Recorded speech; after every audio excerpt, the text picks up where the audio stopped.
JDK is installed on your system is to use the command prompt, right? Now to do this, you're going to look for the command prompt by clicking here by search bar and then typing in CMD. This will show, and then after that, you press enter. Okay, and then there's the command prompt appears. And then you type the word Java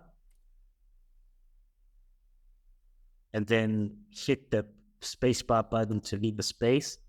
Then you type, and then you hit, and then you type dash. Then you type the word version.